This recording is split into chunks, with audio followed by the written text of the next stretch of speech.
Wayward Courier, Chapter 19. I had never seen an orange before, not even a picture. I wasn't raised in some cushy vault. I'm a child of the wastes. I knew how to handle a rifle before I was 10.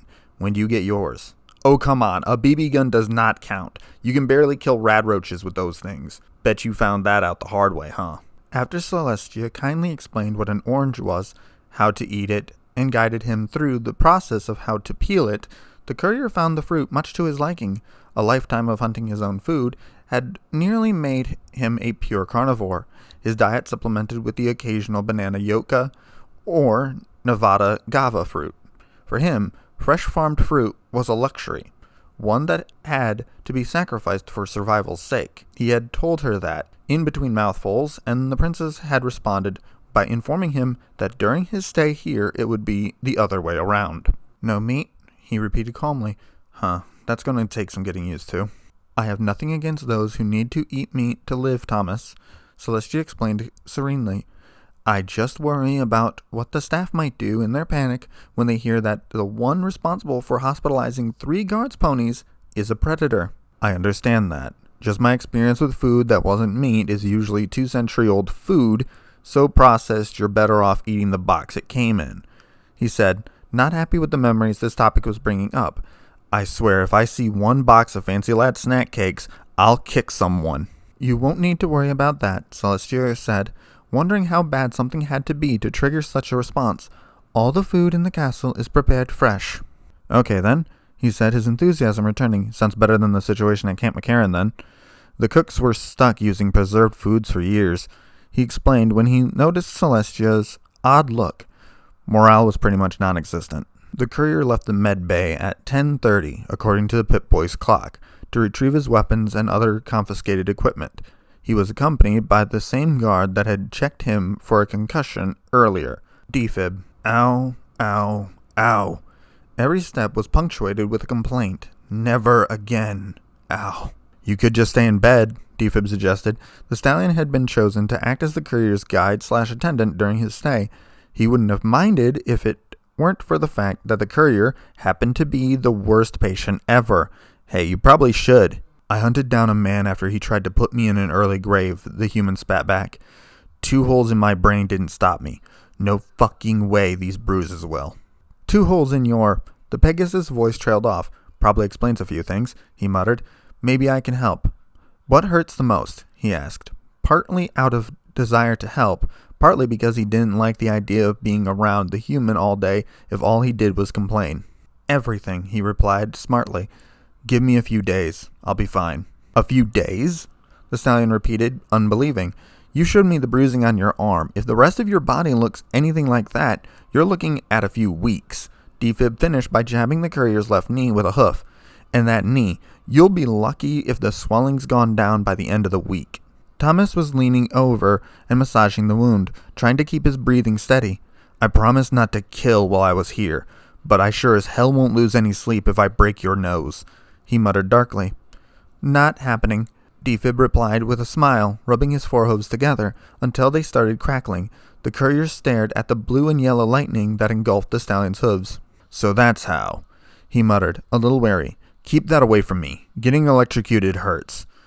It can't hurt that much. The shock Thunderstruck gave you in that fight should have kept you down, Defib commented, dispelling the sparks. There's no way you should have gotten back up. The amount of metal in me, I'm surprised that it didn't kill me, he muttered darkly.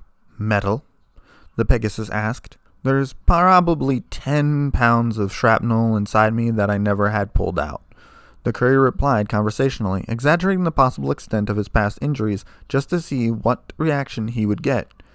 There's no way that is possible without you having lost a leg or something to gangrene, Defib said angrily, disappointing the human, not to mention the possible damage to your internal organs. The courier rolled his eyes.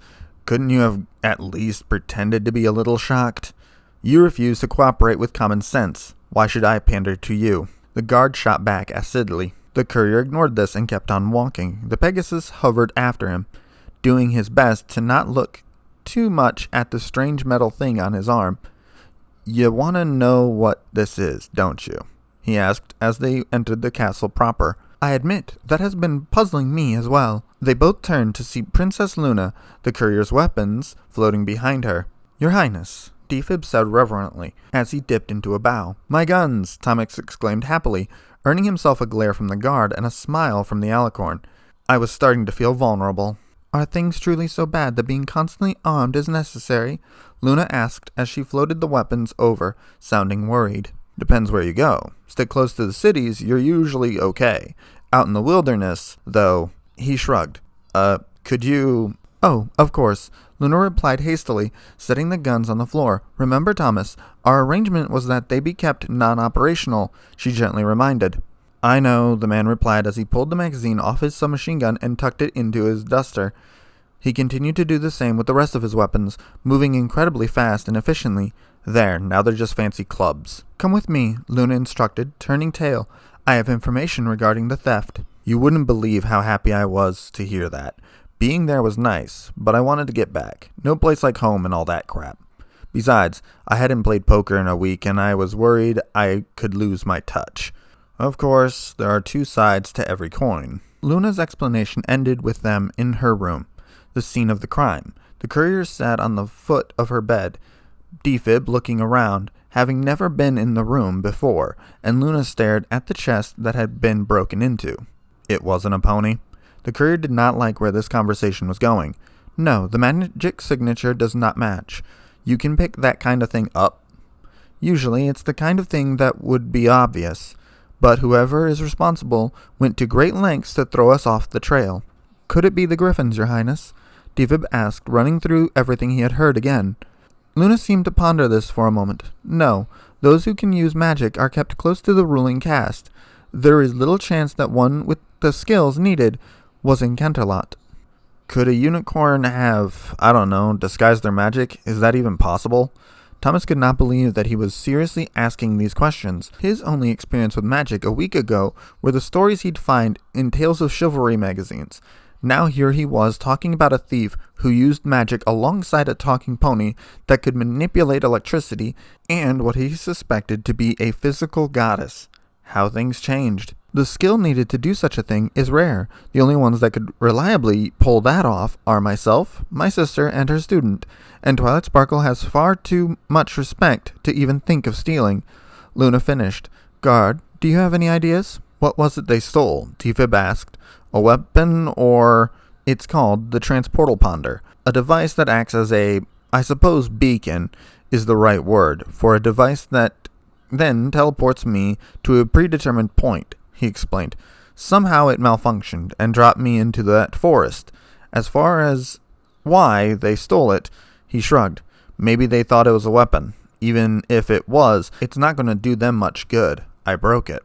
Defib thought about that for a moment.